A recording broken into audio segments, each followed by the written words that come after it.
Yeah, this one's tough.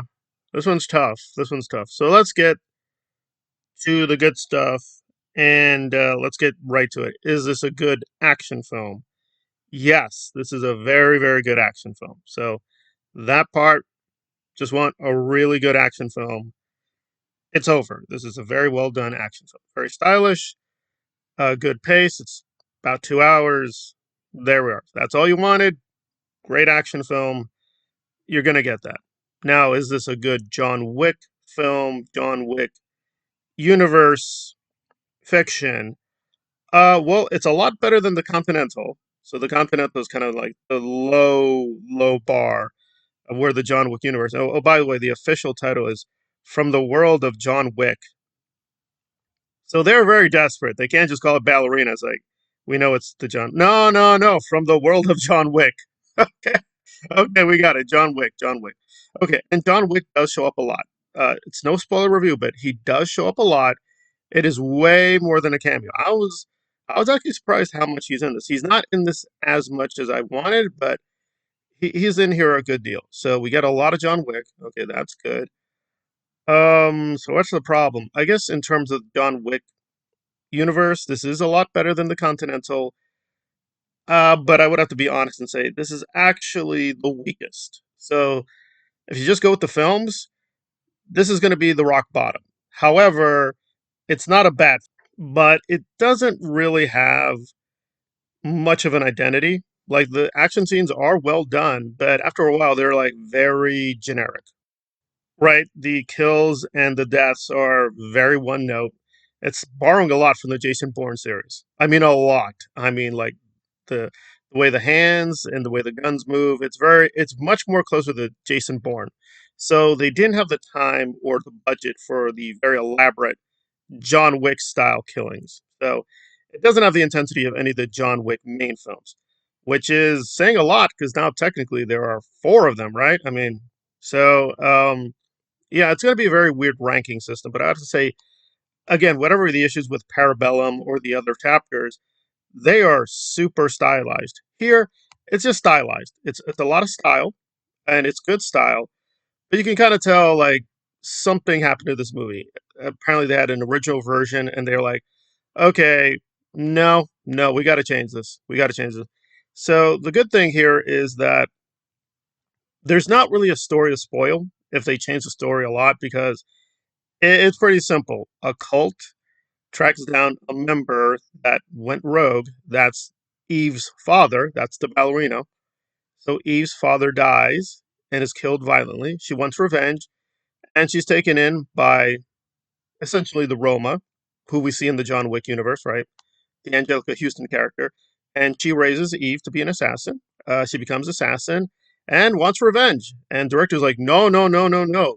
We have rules. You can't go after the Chancellor. That's the bad guy. And what's with the Chancellor? The Chancellor just runs the cult, and he's very cult. That's about it. Nothing more. There's one or two more twists, but they're kind of pathetic. I mean, I try not to make everything about Star Wars, but it's Star Wars time again. It's like, oh boy, and you're gonna guess it so quick, like, oh, it turns out this character is connected to that character. How? Oh, it's straight out of Star Wars. It's like, oh man. But yeah, even comparing it to Star Wars is kind of insulting. Like, I know a lot of people like to make fun of the Phantom Menace and Darth Maul. Like, well, Darth Maul's not much of a character. No, Darth Maul does a lot. You can have a thin character, like the Karate Kid. Yeah, Kreese, Johnny, they're thin characters. There's not a lot. They're just kind of evil. Yeah, you can have thin characters with Karate Kid or Star Wars. You can do a lot with thin characters. Here, there's really not much. Like this bad guy, even like John Kreese is way better. Silver, way better. I mean, it's just like Terry, like it is apples and oranges. Like there is really nothing here. So the action is well done. It is fun and exciting. Yeah, but the story and plot don't really hold up. So this is set between chapters 3 and 4 of John Wick. So it could happen because John Wick is well. They do certain things with John Wick 4, which I don't want to ruin. However, you are kind of like, wait a minute, wait a minute. Shouldn't this be the case? Shouldn't that be the case? And it's like, okay, fine. But no character's ruined. right? So Winston, the basic mythology is fine. They don't really contradict anything that happened, but it's like it is kind of like, okay, I don't really believe this, but whatever. And Anna de Armas is a good actress. I mean, yes, she's very good looking. She's very pretty, but she's an actress. But really, it's very plain and simple saying, I want revenge. Oh, you can't have revenge. Oh, I'm going to get revenge anyway. Okay, I guess. So that is about it. And then they send John Wick to retrieve her. I'm not spoiling anything. That's in the trailer. So it's a very plain story, but even by Darth Maul standards, like, yeah, she doesn't really exist as a character. There's really not much. Really, it's all very, very superficial and thin. However, did I have a good time? Absolutely. Never boring. I predicted most of the film. You will too. Again, it does start off pretty slow. I know it sounds weird. Like the action at the beginning is kind of pathetic, frankly. It seems like that's part of the reshoots. So be patient. The first 20, 30 minutes are kind of a slog. But after the first 30 minutes, then the movie starts moving really fast, and it's pretty enjoyable from then on. However, the price here is it's kind of doing the opposite of the Continental. The Continental was too slow, too much dialogue. The characters were boring. I didn't care, and they pumped up everything for episode three. It was very violent, very bloody, but it was just kind of lame and stupid. So I didn't really care. So they learned a lot of lessons from the Continental in the feedback, which I'm glad. I'm glad. So they're like, okay, we're going to speed things up. But now it's like there's no characters, there's no story. Does it make sense? Kind of, but I know a little bit about Russian history. I know the Russian language a little bit, and it doesn't really fit what they did in the John Wick films. I mean, nobody really cares. Like the canon of the John Wick films is pretty silly. So if you do pay close attention, you're probably going to be nitpicking, like, wait, what about this part? What about that part? Yeah, there's things here that even I noticed that are like, wait, that doesn't really fit what they did before. However, does it really contradict? No. So it feels like the Star Wars prequels, like, yeah, this doesn't really fit with what we said in the original trilogy, but just okay. The Force is metachlorines. It's like okay, whatever. And same thing, Eve. Oh, Eve. Yeah, we have this rogue assassin.